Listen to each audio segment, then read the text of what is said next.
अस्सलाम वालेकुम नाज़रीन, आप मेरा यूट्यूब चैनल देख रहे हैं। सोहराब बरकताब से मुखातिब एंकर इमरान रियाज ने इस सदी का सबसे बड़ा इंकशाफ किया और इस इंकशाफ से बहुत सारे दर्दनाक सवालात पैदा हो गए हैं, बड़े संजीदा सवालात पैदा हो गए हैं और अब जो छुपने वाले हैं वो छुप नहीं सकेंगे।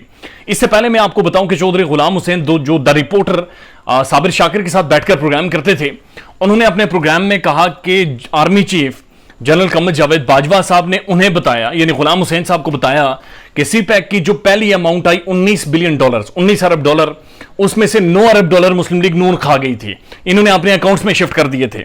इसके ऊपर द न्यूज अंग्रेजी अखबार में एक स्टोरी छपी और अंसार अब्बासी साहब ने स्टोरी छपी और इन्होंने कहा कि जब मैंने फौज के सोर्सेज से, फौज के मुतादिद लोगों से, जो रेलिवेंट लोग थे फौज के अंदर, उनसे जब ये बात पूछी, ये खबर पूछी, तो उन्होंने कहा कि रबिश, एब्सोल्युटली रबिश, यानी बेवकूफ है, इसमें कोई हकीकत नहीं है, कोई हैसियत नहीं है। मैंने ऑफ द रिकॉर्ड जब चौधरी साहब से ये बात पूछी तो उन्होंने कहा कि जी आर्मी चीफ ने मुझे बताई थी, लेकिन अब अगर वो रबिश कर रहे हैं तो मैं रबिश के साथ ही चलें। लेकिन एंकर इमरान रियाज ने जो इंकशाफ किया है ये इससे भी बड़ा दर्दनाक है और इससे बहुत सारे सवाल पैदा हो गए हैं। इमरान रियाज साहब ने क्या कहा है वो आपको बताते हैं और ये भी बताते हैं कि इमरान खान को गुस्सा क्यों है। इमरान खान ने जो इमरान रियाज साहब उन्होंने कहा कि जनरल कमर जावेद बाजवा ने हमें बताया, ये मीटिंग थी जनरल कमर जावेद बाजवा साहब फौज के कुछ अफसरान के साथ, और उस मीटिंग में मैं मौजूद था और उस मीटिंग में 12 यानी दर्जन भर से ज्यादा और भी साफी मौजूद थे। ये बात अब सामने आनी चाहिए क्योंकि ये बड़ा हाई टाइम है। और उस मीटिंग में आर्मी चीफ ने रिपोर्टर्स को बताया, जर्नलिस्टों को बताया कि मफ्ता इस्माइल उनसे मिलने आए 2018 में जब बजट तैयार हो रहा था और शायद खाकान अब्बासी वज़ीर आज़म थे और वो वज़ीर खजाना थे। तो मफ्ता इस्माइल ने आकर आर्मी चीफ से कहा कि 2018 की दुआ करें कि 2018 के बाद जो हुकूमत आएगी वो PMLN की ना आए, क्योंकि हमने मईशत का जो बेड़ा गर्क कर दिया है, अगले 3 साल तक किसी भी हुकूमत की कमर नहीं सीधी होनी।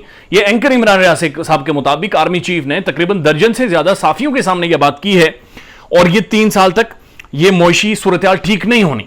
और आप ये भी देखें कि जब खान की गवर्नमेंट गिराई गई तो इमरान खान अपने जलसों में वाज़ेह तौर पर यह कह रहे हैं कि मैंने शौकत तरीन को भेजा आर्मी कुछ फौज के कंसर्न रेलिवेंट इदारों के पास और कहा कि अगर ये इंपोर्टेड गवर्नमेंट आई, अगर ये रिजीम चेंज कामयाब हुई तो मुल्क की मईशत बैठ जाएगी, लिहाजा इस मुल्क को बचाएं।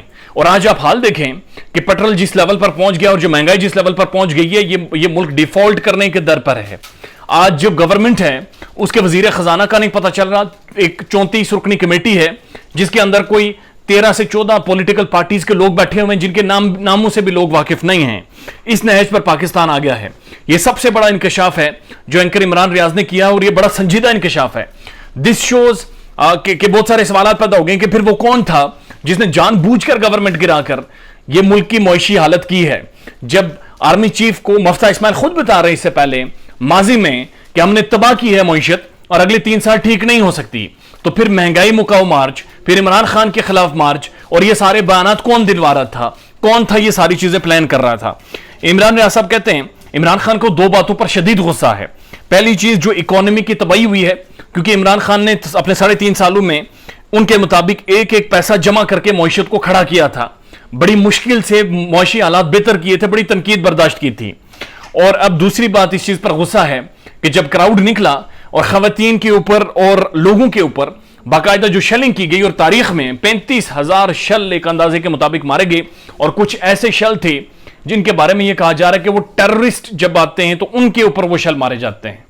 दिस इज हाउ क्राउड को टैकल किया गया जो ये पूछने के लिए बाहर निकली थी कि वो कौन था। अपना ख्याल रखिएगा और हमारे चैनल का भी। अल्लाह हाफिज।